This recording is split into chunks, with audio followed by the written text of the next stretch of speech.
What I'm doing is I'm going to provide you with just an overall information about mental illness. And then this model that I'm teaching from is called the ASK model. And so those are just acronyms for ask, support, and knowledge. And one of the reasons why we use that acronym is because we want people to ask questions. And we want people to feel like, people with mental health issues to also feel like they have support. And then we also feel like if we give knowledge or information to people who have mental illness, but also to people who don't have mental illness, that we feel like we can bridge some of the stigma that's out there about mental illness. And we really want people to think about mental illness in the same way that people think about any other physical illnesses that people may have, like cancer, like diabetes. We want people to think of it as the same. And right now, people don't. So that's where that model is coming from. X out of that.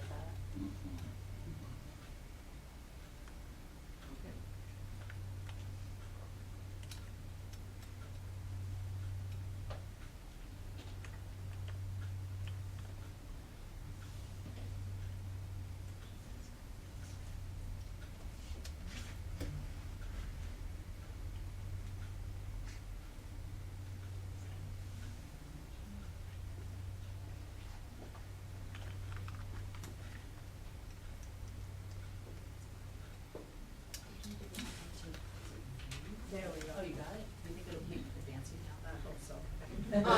And so we want, so the thing that we are saying is that people with mental illness is like a journey, that no two experiences look the same, and that we want people to treat people with mental illness as individuals.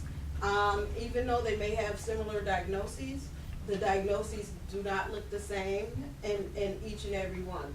And then there's also no treatment that's the same, because what works for one person may not necessarily work for another person.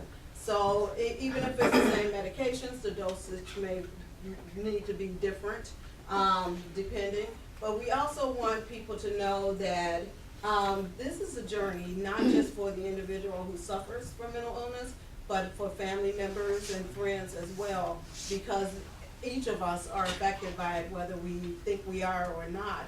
We are affected by it. And I think that probably if I asked you if you know anybody in here who have mental illness, all of you would probably raise your hand, because it could be your neighbor, it could be a relative, it could be a friend.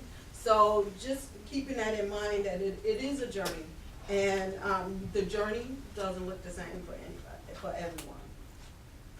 And then when we talk about mental illness, we define it as a condition that changes a person's thinking, feelings, or behaviors, and that causes a person distress and difficulty in functioning. So for some people, they may have mental health issues, but that doesn't necessarily mean that it interferes in their functioning. And for other people, it does. And I'll just give you an example that I was working with a person, a female, who actually had a lot of symptoms at the same time. But just because she had symptoms didn't mean that we were just going to keep putting meds, throwing meds at her. And we weren't going to keep throwing meds at her, because what she and I did was we sat down and we talked about her illness, we talked about her symptoms, and then we agreed that we would not push more meds on her unless her symptoms interfered with the goals that she had. And so as long as she was continuing to be able to do those goals, then we were going to allow her to do that without increasing her meds. But if at some point both she and I felt that her symptoms were interfering in her goals that she had for herself, then that's where we would talk about the increase in medications. And so with all of this, it really is about building relationships with people with mental illness, because a lot of them have trust issues, and a lot of them also not just have trust issues, but they also have some skills. Some people with mental health issues, their social skills suffer. So they don't interact or engage in the same way that maybe you or I would given their illnesses. So sometimes those kind of behaviors have to be relearned also. And so I wanted you guys to think of mental illness as a brain disorder. And so when you look at this figure, it really is it's in the brain. And what separates it from a lot of other disabilities is that mental illness is something that you can't see often. Sometimes you see behaviors and sometimes you don't. And what I tell people is, when you're talking about people with mental illness, I would watch what I say and how I say it and around whom I say it. Because you don't know, some people, it's pretty obvious they have a mental illness. Some people won't tell you they have a mental illness, and you'll never know it unless they disclose it to you. Because some people operate similarly to you and I, despite their illnesses. And when you see some of the illnesses, like schizophrenia, sometimes you can tell, and sometimes you can't. But some other illnesses you may not be able to tell. Like some people go to work every day, but they're depressed. And you won't be able to tell that they're even taking medications unless they tell you. And so really, when I'm gonna get some statistics later, but when you look at the numbers, if you count off 1 in 4 people in this room, then the numbers tell us that 1 in 4 people will have mental health issues. So if you think about every 4th person in here, that's a potential person with mental health issues. So just kind of think of it in that way. And then some of the facts. They are defects. Some people think that mental illness is a defect in a person's personality. And really, that's not true. That's really a myth. And it's not a sign of poor moral character, because it can really affect any and everybody, regardless of your age, regardless of your sex, regardless of your socioeconomic background. It doesn't really matter. And as I said before, we want you to treat mental illness as if you would treat somebody who had a heart attack. And I know it's difficult because the legal system doesn't allow us to always treat it the same way as some of these other illnesses. The example that I'll give you is, if somebody goes into the hospital because they've had a heart attack or because they have a significant physical illness, if you call the hospital, they will give you information on that person without questioning. Like, you could call and say, I'm calling to check to see if so-and-so is in the hospital. They'll tell you yes or no, and they'll tell you like what room the person is in. But if you call a hospital of somebody who is actually in the psych unit and you ask for, I'm calling to check to see if so-and-so is in the, they will not give you that information because of laws of confidentiality. So it's not treated the same in that sense, and I think that also perpetuates part of the stigma. But at the same time, I understand why people want that confidential, because oftentimes it's used negatively against the person, whereas these other physical illnesses are not used negatively against the person. So another example I'll give you is that if somebody comes home from the hospital who suffered a heart attack, everyone is over there taking care of the person. Everyone realizes that it takes some time for the body to heal. However, with people with mental illness, people don't always do that. They don't show up at your house to make sure that you're okay. They don't show up to see what you need because you've just been through that experience. And the body needs to heal the same way as some of these other illnesses, but it doesn't get treated that way. So I hope that makes sense. Mm-hmm. So as I said, when you look at some of the data, it says 5 million people deal with serious chronic brain disorders, and about 1 in 4 adults suffer from a diagnosable mental illness in any given year. And then 1 in 5 families are affected by mental illness. And then did you know that 4 of the 10 leading causes of disabilities are brain disorders? So that's pretty high and significant in given the stigma that people have. So. And what causes mental illness? Some people feel like it's a chemical imbalance in the brain. Some people say that genetics play a piece of it. Sometimes life events happen, and sometimes it's all of those things happening at one time. And it really, just because you have a life event doesn't necessarily mean you're gonna have mental illness. But what I say to that is that if you find that after a death and you're still not able to function after a year, and I know that it takes a while to get over a death, depending on who the person is and how close they were to you, but as the year go on, you should be able to at least function. And if you're not able to function, then I would say that there's something else going on besides that.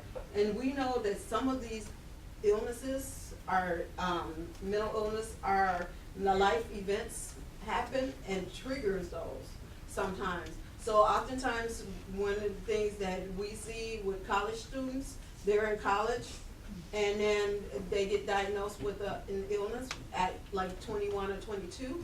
And when I say they get diagnosed with an illness at 21 or 22, when you think about college, what might be going on at that age? What did you say? Study. I said a ton. A ton of studying. What else? Some alcohol and some other drugs. What else? Social. Changing social. Stress from tests. Stress from tests. What else? No Being parents. away from home, maybe from your Stress from parents. being away from home. Different relationships. Relationships are different. And the other thing that might be going on is, I know a lot of kids, when they go to college, this high school that they left, they were the top person in their schools. However, when you go to a school like UW-Madison, everybody's the top people in their school. So you no longer stand out the way you did. And so some of that is stress also, so you compound all those other things. And so when I talk about triggers, that may be, some people believe that you're predisposed to mental illness. And then certain things happen that triggers those onset of symptoms. And when you think about college and kids being away and all those other things that we just mentioned, then those are some of those life events that may trigger some of that. And then the other thing that we didn't talk about that might add on to that is some students can go to school and just be students. Other people have to work. So you add on the demand, trying to juggle work and your school work and all those other things that go on with that, those can also compound it. I know when my daughters were going away to school, I was like, you're not gonna work. Whatever we need to do is we're going to, to support you and make sure that you have what you need. Your job is to go to school. Just because I didn't want all that added stress. And then some of the stress we put on ourselves because we feel like we have to complete that degree in a certain amount of time. We have to take so many classes at a time. Really, when nobody really cares, like if it takes you 5 or 6 years to graduate, nobody really cares. No company really asks you, how long did it take you to graduate? I've yet to have anybody ask me that question. So some of it is our own self-induced stress that we put on ourselves. And some of it is, that competitive edge that people want to do to get the top grades as well. And grades are important, but grades aren't everything. And so this slide is just because we can put on some illnesses, like if somebody falls and get a scrape, we can put a Band-Aid on it and fix it. But with mental health issues, we can't put a Band-Aid on it and fix it, because it doesn't generally go away. Some people may learn to deal and cope with the symptoms, but it doesn't necessarily go away.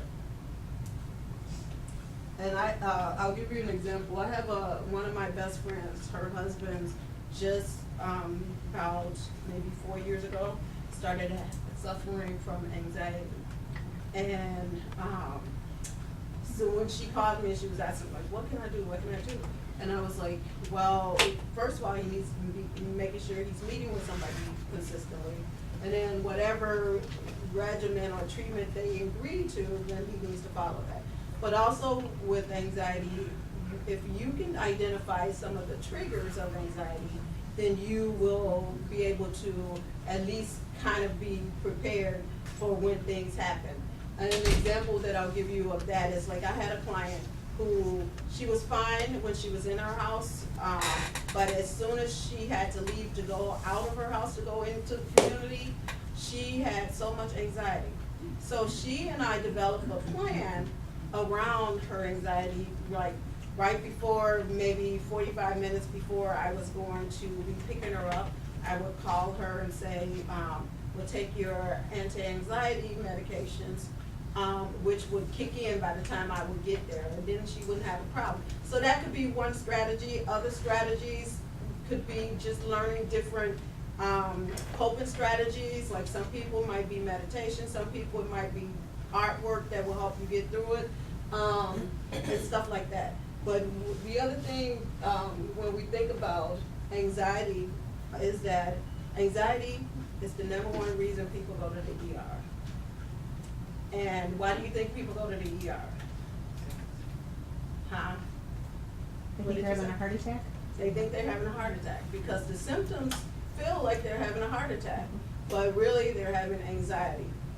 And so if you can work with people, so that is something that we all need to be working and better at, because if you can help people develop coping strategies for it, you're not only helping that person be able to get through it, but you're also saving a ton of money, because the ER visits cost a ton of money. So when you think about it, it's beneficial to teach people coping skills as well. So these are some of the symptoms, some of the illnesses that fall under mental illness. So you have major depression, schizophrenia, bipolar disorder, obsessive compulsive disorder, panic disorders, post-traumatic stress disorder. And I would say with post-traumatic stress, you really need to be careful, because post-traumatic stress symptoms also look a lot like schizophrenia. So the reason, because when you think about post-traumatic stress, what are some of the symptoms you might think of? Hearing things? Hearing things, what else? Nightmares. Nightmares, what else? Flashbacks, Flashbacks, alcoholism, paranoia, anxiety. anxiety. So some of those same things are really signs of schizophrenia. So the only way to really kind of judge is to really get to know a person's story, but to also, I was fortunate enough when I was working directly in mental health with hands-on, that we got to work with people over long terms. And so when we work with people over long terms, we really got to know them a lot and got to really assess whether some of the diagnoses they've been given previously were accurate or not.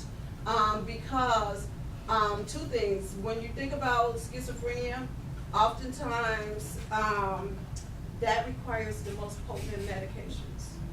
So you really want to make sure that you're giving people the right diagnosis, because with some of the most potent medications, you have also much more side effects. So you really want to be careful that way. But the other thing I'll say about schizophrenia is that African Americans tend to get diagnosed with schizophrenia a lot more than any of the other stuff. And there's lots of reasons for that, because a lot of African Americans they have trust issues. So when you think about trust, and you think about that paranoia, mistrust can sometimes look like paranoia if you don't know people. And so, and then oftentimes when they come in for help, they have also waited so long before getting help, because we don't seek help for one. And so by the time we do, we're pretty much in bad shape a lot of the time, which generally require more hospitalization, which then by the time you get to that point, the hospital stay is much more lengthier than it would normally need to be.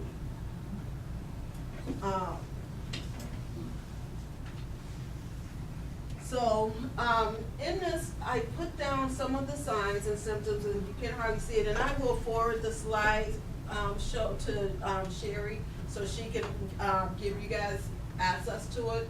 But when you think about some of the diagnosis and some of the symptoms, bipolar disorder, when you talk about bipolar disorder, people have mood swings.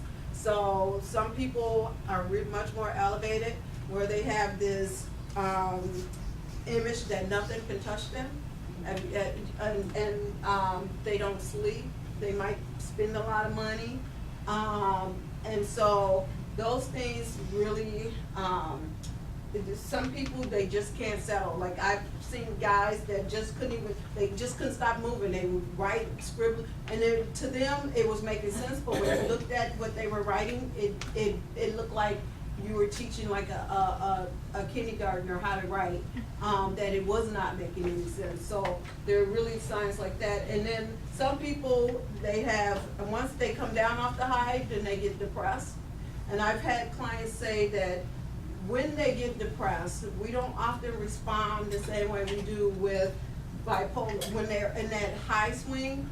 And why do you think that is? You don't see it, they don't come in. They don't come in, but also a lot of times when they're in that high, they're also generally out in the community doing some of those behaviors that's drawing attention to them. So then people are calling more, people are noticing more, but then when they're depressed, they're basically at home and not bothering anybody. And so then people don't pay attention to it. But people really should pay attention to it, because if people stay depressed long enough, a lot of times they feel like they're suicidal. They're not able to take care of their day-to-day needs. But you really gotta be careful when you talk about depression, because some people actually function just like they normally do, but they don't know that they're depressed. So some people, for example, go to work every day and not realizing that they're depressed, mainly because they don't have time to sit and think about it. They have to go to work, they have to come home, take care of the kids, so they don't really have time to focus on themselves. But when I think about people who are depressed and who are what I call functionally depressed, sometimes the reason how you know that they're depressed is that some of the things that they would normally enjoy doing, they no longer enjoy doing. And so that could be a sign that things are not going well for them as well. And I facilitate a group for African American women and men with depression, and we do an assessment at the onset and have them fill out a lot of questions. And when they're looking at the questions, they're like, I got this, I got that, I didn't realize I had all this stuff, because they really didn't have time to sit down and think about it. And then once they were forced to look at it on paper, then they really knew that they were. And then over a period of time, because we work with them over a period of time, then we have them do the assessment again, and then they're in a different place. So then they can really take a look at where they were and then where they came to. And so major depression, when you think about major depression, some people, if you lose a loved one, then most people would grieve and be depressed. And so there are situational depression, and then there are depression that don't go away. And then you have that sense of hopelessness. So it's tricky to tell the two, but if you really know people and know what they're used to doing, know their baseline, then you can maybe figure it out. And what I tell people is that realistically, between 6 months to a year, if you haven't been able to get off the couch, for instance, then you need to probably see somebody.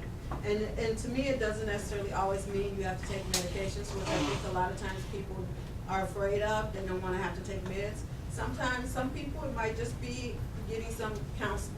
For some people, it may be a combination of counseling and medications. So really, and some people, it may just be figuring out some other ways to cope and to deal with what's happening. So that.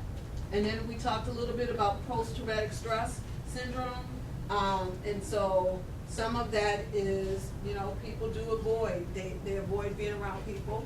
People with schizophrenia oftentimes avoid being around people because of that lack of trust. So again, getting to know people in the longer term. which I know a lot of places don't have that luxury of doing, but. So mental illness, as I said, is similar. There's a lot of different types of mental illness, and so no two people are the same, no illnesses are the same. And even with breast cancer, that doesn't affect, everybody doesn't require the same treatment for breast cancer, or any other cancer. So what works for one person necessarily doesn't work for the other person. And then when you look at the brain, this is what a depressed brain looks like, and this is what a non-depressed brain looks like. So you can see the differences. And so when we talk about the brain and these illnesses affecting the body, you can really see what's going on there, that there's a lot of difference between those two. And those are signs and symptoms of depression. And when you think about some of these signs and symptoms of depression, and you think about poverty, when you look at poverty, then, and so the population that you're probably serving is probably people who would fall into the poverty category. And people who are in poverty are at risk for depression, and for mental health issues in general, because some of the risk factors, when you look at it, has to do with homelessness, lack of access to transportation is a risk factor. When you think about employment, those are risk factors. So a lot of those things that associated with being poor are put people at risk for mental health issues. So if you're seeing your population grow and you're seeing more people with symptoms, all of those are kind of sometimes go hand in hand. That's oftentimes when you see, when people talk about people with mental illness and talk about people who are homeless, just because people are homeless doesn't necessarily mean that they have a mental illness, but that is a risk factor for people with mental illness.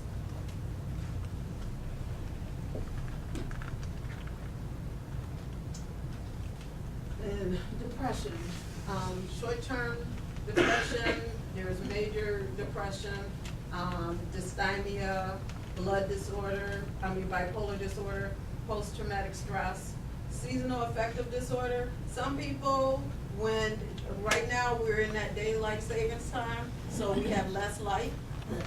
So you'll see more people with symptoms when it's less light. And so sometimes the treatment for the less light, there is like a lamp that people can get that, and if they have medical assistance pays for it. So that they can use during that season where we have less light, that would give them more light. And that would help deal with some of the depression issues. Because that time of the year, we all need light. When you think about your body needs sunlight. And so if you have a lack of it, then some people suffer. What's dysthymia?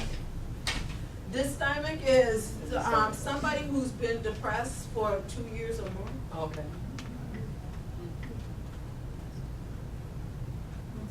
And you start to see like that hopelessness. Like if you go that long and not being treated, then you would start to feel hopelessness. And so what I tell people sometimes with people that I work with is that sometimes we have to carry that hope for people when they can't carry it for themselves. And and what I say by that is when you're working with people, you always have to be hopeful, because things can change. Sometimes it may not be this big dramatic change. Sometimes change happens in small increments, and you have to celebrate those small increments of changes. An example that I'll give you is I have somebody who for the longest wouldn't hardly go out the house except to go grocery shopping. And so we developed a plan and finally was able to get her out to the library. And she could only be in the library for a few minutes, but the fact that she made it to the library and was able to be there for that few minutes, which doesn't seem like a lot, but it is a lot to somebody who wasn't able to do that. So rather than hounding her because she couldn't sit down and maybe be at the computer, we celebrated the fact that she was able to get out of the house for even just that short amount of time, so.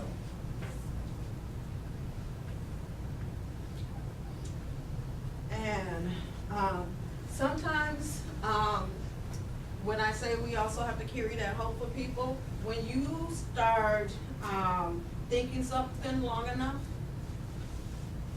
then you start believing it. So if they start believing that there's no hope and they continue to keep telling themselves that over and over, it's kind of like somebody who's been told over and over that they are no good, like being in a battered situation. That didn't, eventually you've been told that long enough, you start to believe it. So really, you gotta start working with people to try to change their thinking.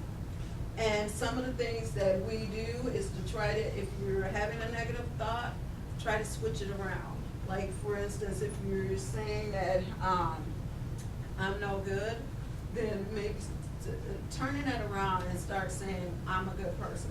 You say it long enough, you start to believe it. So changing those patterns of thinking.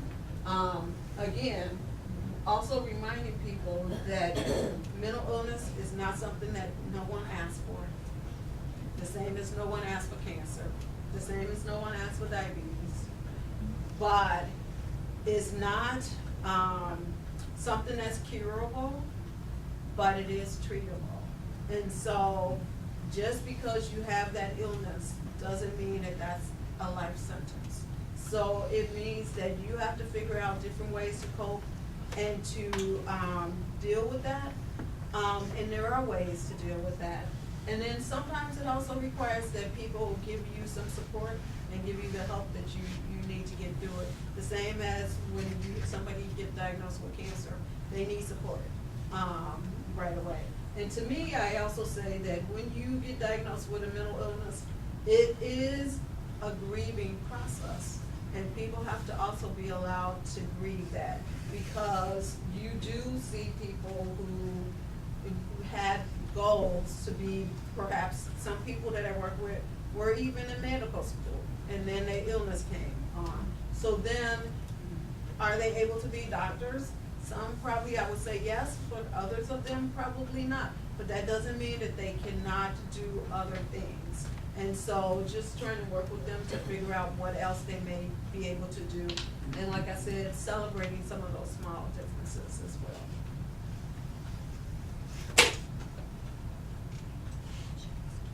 And this is just kind of some of the things that can lead to depression. And anxiety is a form of depression. The other form of depression that I don't have up there is eating disorder. It's also a form of anxiety. So, and we do see some people who have eating disorders. And with eating disorders, there's not a lot of people that treat people, that work with people who have eating disorders. So that's the problem that I see in this area, because not a lot of people do that kind of work. And then, like I said, stress leads to depression, and then people start to withdraw as well. So the other group that we see a lot of depression with is teens. And so to me, when a teen is saying things like they're gonna harm themselves, or I think that not every teen who thinks that is going to act on that, but you really need to talk with the teen to get more information about what's going on with them, and then perhaps help the teen to get help. But we certainly shouldn't just ignore it and say that they're just being kids. That's something that all kids say and all kids do. But we should really try to get more information about what they're feeling, what they're going through, and then figure out whether or not we need to do some intervention to help.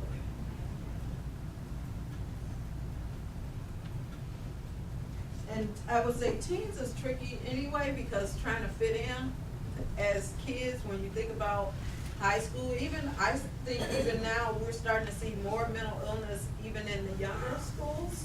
Middle schools now, we're seeing more. And middle school, to me, is a big transition for kids. And I don't think that we give enough attention to what that transition means. Because in elementary school, we do a lot of hand-holding of kids. But once they get in middle schools, that hand-holding stops. And they don't really get to transition to it, it just happens. And then when you think about that, in middle schools, your body is changing, so you're going through a lot of changes that way as well, and your hormones are changing, so you're going through those kind of changes. And then you also have, maybe in elementary school, similar to college, they were the big wigs in the schools. And then all of a sudden they go to middle school and they're different because they're no longer at the top of the class or popular, so to speak. So it is a hard thing for our students, so we are seeing more. But 4 million children and adolescents in this country suffer from a serious mental illness. So it's not something that we can ignore. And half of all the lifetime cases of mental illness disorders begin by the age of 14. So not just adults, kids are suffering. And you are seeing more and more kids being treated in the ER for mental health issues. More and more behaviors that are in schools oftentimes are treated as behavior issues when they're really mental health issues. So just paying attention to that. And then just 16% of all adults will experience depression. And when we talk about adults experiencing depression, 75% of those suffering from depression say their work, home life, and relationships are negatively impacted by that. So, and when you think about 16% of all adults who will experience depression, that's a lot. When you think about the people in this country. And the one population that I don't really go into a lot of details that we see a lot of more depression is on the rise is in seniors. And the reason being, some of you may have answers, so why do you think that is? Isolation, a loss of partners, lifetime partners, isolation are big signs of depression for people. And I don't think that we really give so some of the other things is, loss of independence. When people think about how we've always grown and we're taught to be independent, then all of a sudden when you get a certain age and your body physically don't allow you to do the things that you were used to doing, then all of a sudden you experience that isolation, you experience that lack of independence. And so having to rely on people is not an easy thing to do, especially if you are a person who has a lot of pride in what you do. And sometimes that independence is being taken away because people used to be able to drive also. Now they no longer can drive for safety reasons, and I understand all of that. But at the same time, then we need to also help people to get through those times and offer supports and services. And I don't think that, and when we also think about why isolation happens, a lot of times what we do in terms of what do we do in terms of getting away from isolation? Volunteer. But you can only volunteer if you have access to transportation to get to a volunteer site. You can only volunteer if your body physically allows you to. Some people just physically just can't do it. But one of the ways that we socialize is we meet people in bars. How many of you see seniors in the bars? Let's see a couple. Not a lot. So even if you go to that, and then, a lot of times, we're defined by what we do in terms of work. And when you're no longer working, then you no longer have that identity. And we all say we wanna work to retirement, and we wanna be retired. But then when you think about some of what that means, is your whole support system is people around your job. And most of us work 9 to 12 hours a day often. And so that gives you a whole sense of being around other people, a whole sense of purpose. Then all of a sudden you don't have a job anymore, which, you know, you worked your whole life and now you get the luxury to retire. But I don't think people necessarily think about what that means, in terms of your connection and your social life. You also see the other population that we is, LGBT seniors. And so those people really suffer a lot also, because one of the ways that they meet people even more so than we do is in those social interactions in bars. You don't see seniors doing that kind of socializing to meet people anymore. So just kind of keep that in mind. So think about women. Depression is the leading cause of disability for women. So 1 in 5 women will have clinical depression over lifetime, and and so about 10% of all women will experience postpartum depression. And oftentimes, people with postpartum depression won't even talk about having that, because what that kind of means, the stigma of what that means is that you're not, what people say is you're not a good enough parent, but really it is the same as any other mental illness. It's not anyone's fault. Nobody wants to have postpartum depression. But people still need the ability to be able to talk about what they're feeling so that they can get the help that they need. So breaking some of that stigma is important as well. And then men suffer it too.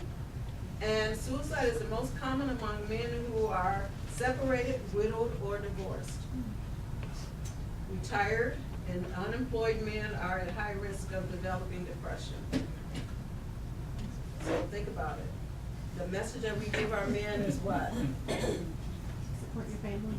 Support your family. What else? They have to be strong. So if they have to be strong, they're probably not going to be asking for help because of what that means.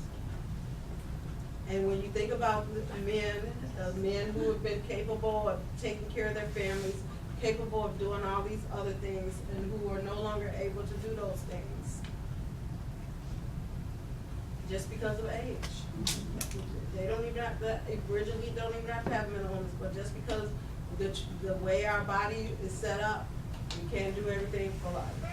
I can't do what I was doing at 21, so I can't even imagine what it's gonna be like when I'm, at that retirement age, because our body won't allow us. At least mine does, and I don't know, some people, mine doesn't. So these are some things that we use for treatment: psychotherapy, cognitive behavior therapy. And cognitive behavior therapy is changing people's thinking, doing some work with people around changing their thinking about their illness, about who they are. Doing some of that work, I think, helps. Sometimes we also bring in spirituality for people who that is important for, because for a lot of people that is important. And that's what get them through. Support groups, medication, and electroconvulsive therapy. Yes, they still do that. But it is used as a last resort when other things haven't worked. And for some people, that works. But it's usually used as a last resort. So, why we need to ask? Because we need to get a real sense of the problem. And if we're not really focusing on what the problems are, and we don't really have a clue, then we're not really going to support people and give people the help that they need in order to get through their illness, but to also be productive, because all of us want to be productive members of society, and people with mental illness are the same. And if you talk to people with mental illness, they have the same goals as you and I. If you look at their lives and where they were before their illness kicked in, many of them were being very productive. Many of them had high goals and they were high achievers. And all of a sudden, the illness kicked in, and some of them are no longer able to perform at that level that they used to. Some of them are, but some of the people that I worked with, because I worked with people who, for the most part, had failed the other programs. I would say the other programs failed them because they could not provide the kind of services that they needed. My services allowed us to be in the community rather than in an office, to be out and about, to help people. If they couldn't get in our office, we went to them. And we went to them basically where they wanted us to go. So if it was meant that we were coming to their homes, then we would go to their homes.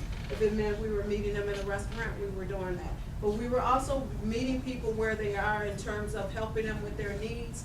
So if somebody came to us and they had, and even though I worked in mental health, but they had medical issues going on, we worked with them with the medical issues too. So I wasn't a nurse, I was a social worker. But even though I was a social worker, I had to learn about the medications that my clients were on so that I could help them. When they started to say I have symptoms, I should know what those symptoms are. I should be able to tell them what medications cause what symptoms. And oftentimes when clients have symptoms, sometimes they don't even know that those symptoms are happening, because when you think about some of the day-to-day stuff that you do, it becomes a norm. And so for them, it's a norm. And so when I see somebody who sometimes they can't even explain what it is. For example, when I used to work at Mendota, we had a client that was on medications, and in Mendota, I worked on the forensics unit, which meant that people were sent there because they had committed a crime, and they were there to either see if they were competent to stand trial or not, or if they were not found competent, then they were sent back to Mendota to be treated to competency. And then once they were, the courts rendered their decision of not competent, or that they were found not guilty by reason of insanity, then they would return to Mendota for whatever the sentence was that they were sentenced to. But this guy was on medications that had a lot of side effects, and the side effects of the medications was restlessness. And he didn't know it was restlessness. He just kept saying he felt like he had to go. And on the forensic unit, they have bars, just like the jails have bars. They have bars so people can't get out, and they just can't leave the unit. So he was always at the bars, which was kind of a no-no, but he was just feeling like he just had to be going. He had to go. He couldn't sit still. He had to go. And all he could say was, I just need to keep moving, and I just need to get out of here. But really what he was having was restlessness, which was a symptom of the medications. And so for me, that meant that I have to be familiar with some of those things. And unfortunately, some of the docs, when our clients go to the docs, don't always know how certain medications that they may be prescribing for a client would interfere with some of the medications they're on. So for me, I had to also serve as an educator for some of them as well. So that was part of the beauty of my work, was that we got to take people to doctor's appointments, and when they couldn't explain what was happening to them, because we work with people over long term, we could fill the doc in on some of those things that we were seeing that may be different. We could also educate the docs about how some meds shouldn't be prescribed with other meds because they counteract each other. And so if you start to see some increase in symptoms, like I know a lot of times when clients would get, what do you call it?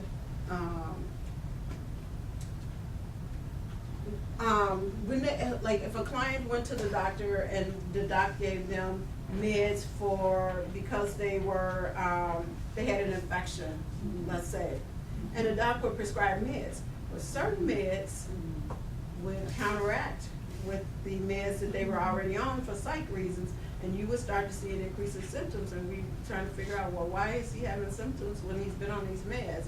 Well, then you add the fact that the doc just prescribed the new medications, and that medication is interfering with what he's on. So, and we could really tell generally right away, because we're with people for long periods of time, so we get to know them, we get to know their symptoms. For another example, I'll tell you is I had a guy who, he liked to wear khaki shorts, and he likes to wear polo shirts, which nothing's wrong with that, so that's fine. But when he was having symptoms of manic, he would wear these patterned shorts with a patterned shirt, which really, if you know his personality, then you know that that was not him. And so he and I would, we would joke, and we would say, we called them his manic shorts, because generally when he wore them, he had symptoms of mania going on. And so getting to know people like that, sometimes it's just those little nuances like that that you get to know about people just by working with them. So, We have time for questions. yes. So I will stop there and we will take questions. Do you, and they say something that's either hopeless or something, their situation is difficult, provide hope, be positive, just listen? What's the best reaction in the limited? I would provide hope, but I would also acknowledge that sometimes our clients' life is very difficult. Sometimes it's very challenging. If you listen to I don't know if you've ever worked with somebody who hears voices 24 hours a day.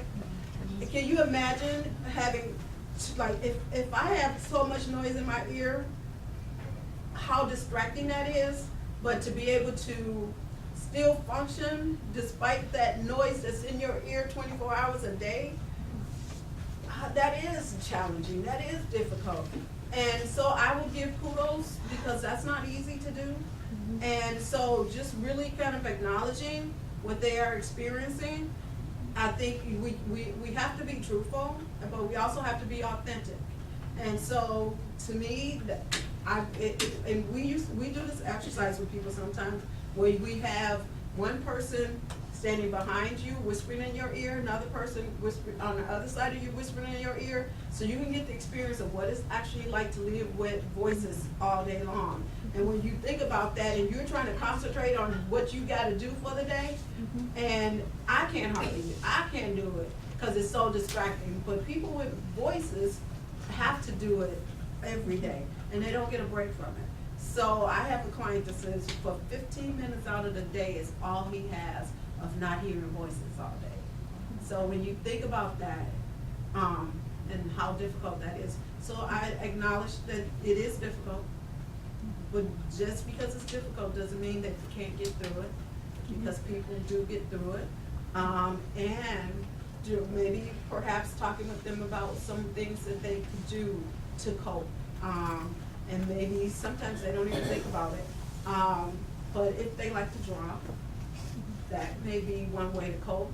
My client, he played tennis, and then if he was around people, he said the voices were less. But if he was alone in his apartment, they were worse. So acknowledging that, and then maybe helping them develop some coping strategies. Any other questions? I have one. We have some issues with hoarding. Seems you can't tell if somebody's hoarding or they really need all these things. Right. Is that a depression issue?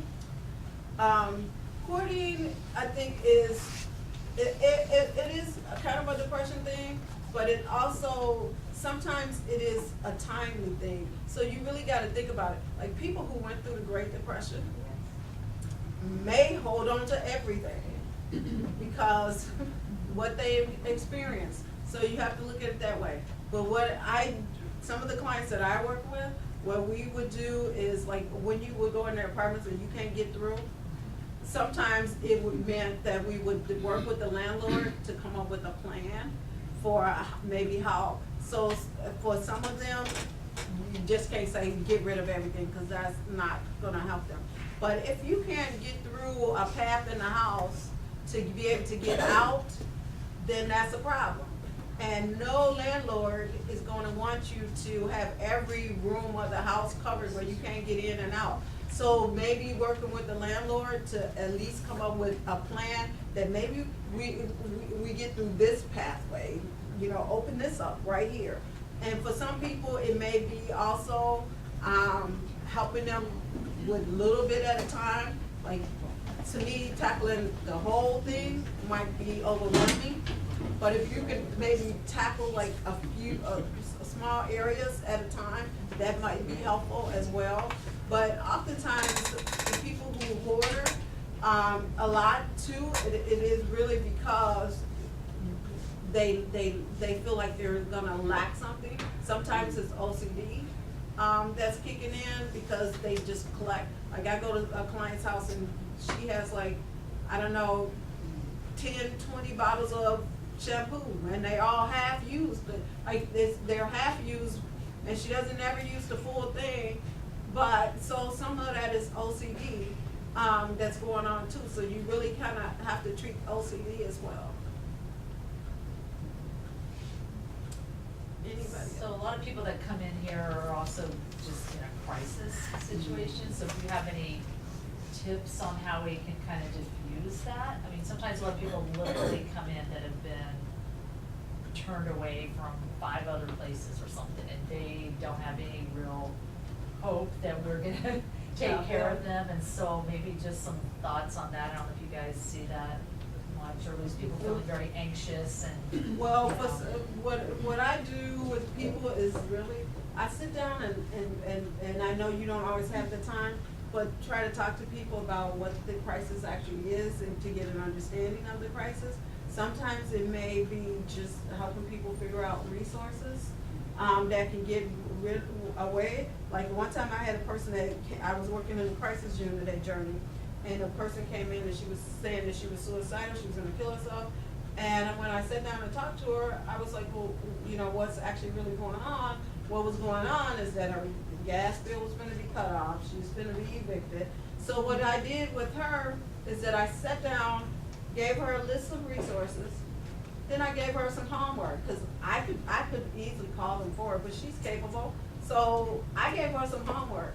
I told her to call some of these places that were resources, like there are places that can help you with your MG&E bill. They might not be able to help you tomorrow, but maybe they will next week. And so gave her a list of resources, had her call, then I did a check-in. So we had a check-in, and then by the next day, she was already feeling hopeful. So just because I was able to give her some resources that she didn't have, that gave her hope. I didn't even really have to say anything about being hopeful, but the fact that I was able to give her some resources, that gave her hope. And then she followed up, made phone calls, and I followed up the next day just to see where she was in the process and how things were going. And she was already feeling hopeful. So, and some people, everything is a crisis.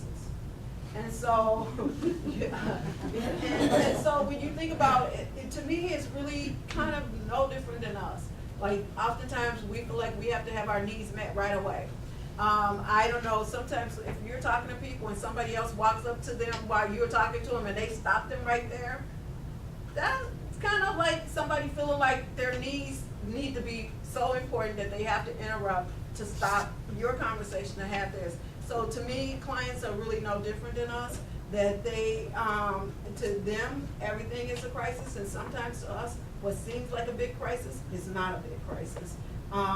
Like when you were talking about today being calm, even though my computers and stuff wasn't set up, I could have really been really hyped up and really stressed out about it, but what was that going to solve?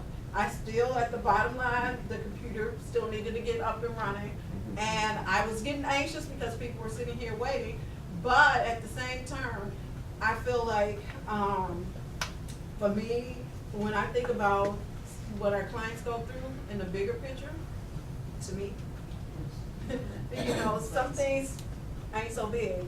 when you think about what other people are going through, and that really puts it in perspective. And the other thing, when I talk about being authentic, that's being human. Things do go wrong. And how do you make adjustment, how do you cope, is really how we should be helping our clients to get through similar situations. Because life do happen, some things are out of our control, some things we can control, but some things we can't. And so what do you do with those things that you can? Thanks. So just to kind of piggyback on that a little bit, so just, I probably didn't tell you a whole lot of how we probably work around here. So what you were talking about in terms of the crisis management is kind of the job of our case managers. So like when somebody first comes in, we would talk to them about the resources, or I would do that. But what we have here are a lot of volunteers who, they're seeing somebody for like the very first time, they have like 5 minutes or 10 or 15 minutes with them, either giving them a ride somewhere or taking them through here. So what are some quick ways of coping? Like you can't stop and say, we can send you this, just your Sometimes just actions saying, maybe. in this moment, what would be most helpful for you? Like asking people what it is they need. Because what I might think is, a priority, may not be a priority for them. So really checking with people, asking them what they feel like they need at the moment. And then if you're not able to do something, I would be honest and say, you know what, I can't help you with that. Or you know what, I don't know, let me follow up and see if I can get that information for you. And I will get that information, for you, and we can go from there.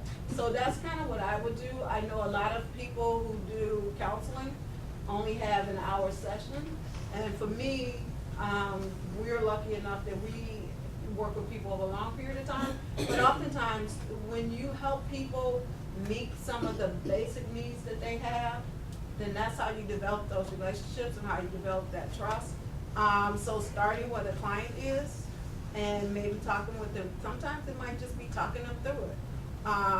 And even if there's nothing that can be done, just maybe talking with them and acknowledging that, and then, have empathy. Empathy, not sympathy, goes a long way also. But really trying to help people. When people know when you're being authentic, they know when you're trying to be helpful, and they know when you're not. And I know that sometimes it's hard to do that when you have lines of people that are in line, waiting to be served, and everyone wants to be served right away. I know that is hard to do also, but really just letting people know. And sometimes it might mean saying to people, I have to get back to you, because I don't have time right now. And that's a reality too, that sometimes you call clients and they don't have time right now either. So it is a reality too. None of us really have enough time. I think everybody would think that they need more time. So none of us have enough time in the day to do the work that needs to be done. Any other questions? Some other questions, because I know we have a lot of different issues that tend to come up. Another one might be, it's kind of a fine line sometimes between enabling somebody and actually, maybe that's being authentic or, So to speaking me, the truth a little bit. if people are able to do it for themselves, then why not let them? Because that's part of being an adult. That's also part of making people feel useful. It's also part of helping people maintain their independence. Like the work that we do with clients, we could do a lot of it for them, but that doesn't really give the client the independence that they need. And what I always tell clients is that my job is to hopefully help you so that I can be out of a job. But we take clients grocery shopping, but that doesn't mean that I'm going to the store and I'm picking out all the food items that the client's gonna eat. And I may not agree with the food items that the clients, but the reality is it's their life. They are adults, they have choices. And so letting them be as independent as possible. And some clients will want you to do it just because that's who they are. And if you continue to do it, then they'll never do it. And so I feel like, to me, that we have to help people maintain their independence. And some people can't do everything, but some people can do some things. So whatever they can do, then I would allow them to do it, and I would also insist that they do feel like I'm asking all the questions, but I know another thing that comes up too is boundary issues. I don't know if anybody feels that as a volunteer, like if you're kind of getting a little too involved in someone's life maybe, or kind of taking it really personal and going home and like, oh, I gotta fix this. I know that the School of Social Work says that there are boundaries. Yeah. In the work that we do, that I do with the clients, there are boundaries, but the boundaries are blurred oftentimes. Particularly, what I say is because when we get to know people over long terms, they start to know stuff about you that perhaps School of Social Work probably say they should know. Like, they probably know, like, your family, your kids, you know, eventually.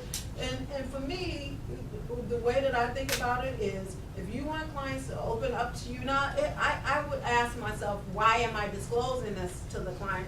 But if we're asking clients to disclose themselves about all the stuff about them, but we're not willing to disclose nothing about who we are, then to me, I wouldn't be trusting. Why would I give you information if you're not willing to give me? And really, but when I say that, I say, think about why you are disclosing. If you're disclosing because you want the client to help you and get involved in your life and all of that, then that's, to me, not appropriate. But if I'm disclosing a little bit of who I am so that the client can know who I am and develop a trusting relationship with me, then that's different. And another thing for me, if a client came to me, I'm not saying I would do it for everybody, but once I had a woman client that came to me, she didn't have any money, and she needed some female products. And now, am I gonna say, no, I'm not gonna give you the $5 that it takes to go buy some female products?